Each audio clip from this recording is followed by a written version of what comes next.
السلام عليكم البنات، نتمنى تكونوا بخير وعلى خير. اليوم جيت نتشارك معكم واحد الوصفه اللي هي دوازاتاي سهل وبنين وجد اقتصادي. يمكن لكم ديروهم حتى وليداتكم يديوهم معاهم الكوتي او في خرجات او في العشيه هكا الا جا عندكم شي حد على غفله. ما نطولش عليكم الفيديو، خليكم معايا تشوفوا المقادير وهانتوما معنا.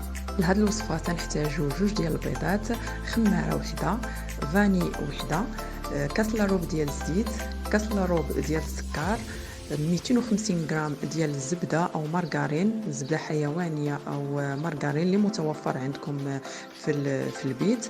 الكونفيتور على حسب الذوق، انا سنوجدها بمرات الكونفيتور ديال المشماش كتجي رائعه. هاد المره وليداتي تشهاو الكونفيتور ديال المربى، دونك بديت غادي نوجدها بالكونفيتور ديال المربى باش نبدلوا المذاقات شويه. والطحين على حسب الخليط، المهم ان في الاخر العجينه ما تكونش قاصحه وما تكونش جاريه، تجي شي شويه تتشبه العجينه ديال الصابلي. ملي تنوركوا عليها بصبعنا تتهبط العجينه. غتخليكم معايا باش تشوفوا الطريقه في الفيديو، غادي تشوفوا الشكل ديال العجينه وهانتوما معنا. بسم الله على بركه الله. نبداو في استعراض طريقه التحضير.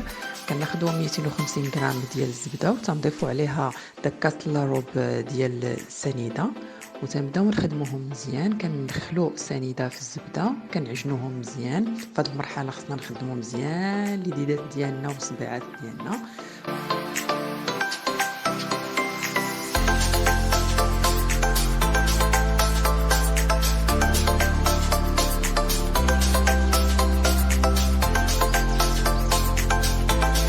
بعد ما تدخل لينا السنيده في الزبده تنزيدوا عليها كاس لاروب ديال الزيت وكنستمروا في العجن، في خلط جميع العناصر.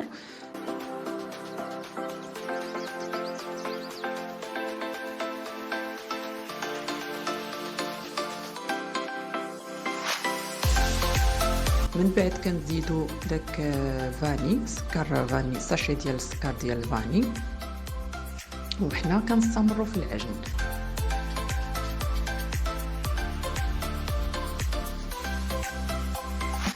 كنزيدوا عليهم 2 ديال البيضات،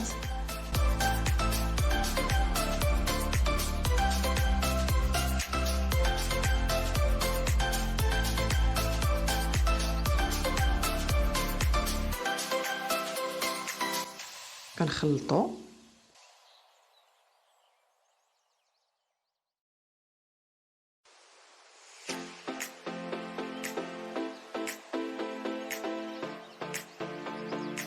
ونزيد نوليو نزيدو خماره، ومن بعد كنبداو كندخلو في الطحين بالتدريج. القياس اللي غادي يجمع لينا العجينه كما قلت لكم في البدايه ديال الفيديو حتى تولي لنا بحال العجينه ديال الصابلي، بحال القوام ولا تكستور ديال العجينه ديال الصابلي. في هاد الوصفه غادي تدخل لكم تقريبا، انا تدخل ليا تقريبا وكل على حسب الجوده ديال الطحين.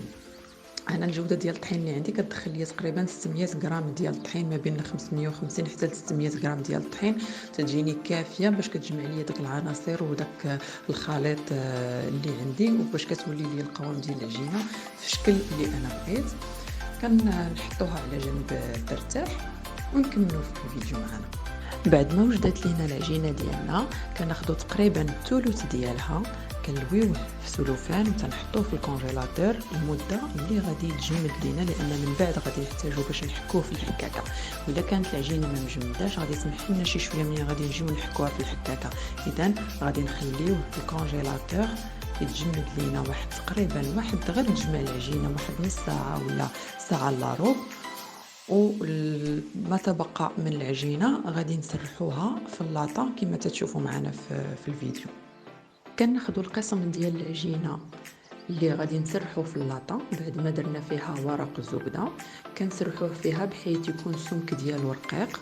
ما نساوش اننا نثقبوها بالشوكه لان فيها خماره وغادي تخمر لينا شي شويه، دونك غادي نثقبوها شويه بالشوكه باش ما تنفخش لينا. غنوليو نطليو الوجه ديالها كامل بالمربى اللي من الاختيار ديالنا، مربى المشمش او التوت على حسب المتوفر عندنا وعلى حسب الشهوه اللي بغينا.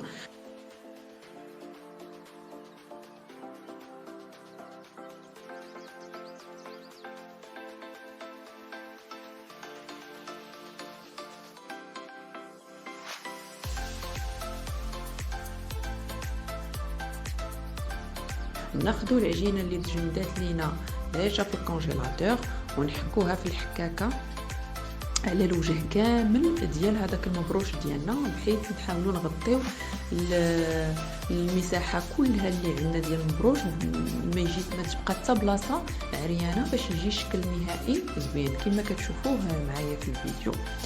كندخلوها الفران على حرارة 170 درجة من الفوق ومن التحت، ونحاولوا نخليو اللاطة قريبة من التحت على الفوق. انا بالنسبه لي عندي فرن كهربائي كنطيبها في 170 درجه مشعول الفوق والتحت، ما تاخذش الوقت كتير في الطياب، 15 دقيقه على الاكثر. كنبقاو رادين معاها البال غير تنشوفوها تحمرات من الجناب، تحمرات شويه من الفوق، نقدروا نطلعوها نزيدوا نطلعوها شي شويه الفوق حتى تحمر لينا الوجه ديالها صافي، وكتكون ها هي وجدات. منين كنخرجوا المبروش ديالنا تنسناوه يبرد شويه، تنزوقوا الوجه ديالو على حسب المتوفر وعلى حسب كل واحد واش بغى يزوق. بالنسبه لي انا تندير السكر ثقيل، السكر كلاصي تندردرو على الوجه ديالها وكنقطعها بالشكل اللي بغيت، يا تقطعوها ديكاغو يا تقطعوها مثلثات، ديك الساعه كل واحد والشكل والتزيين اللي كيبغي يدير. المهم هو انها تجي رائعه وبصحتكم وراحتكم مع وصفه جديده، والى اللقاء.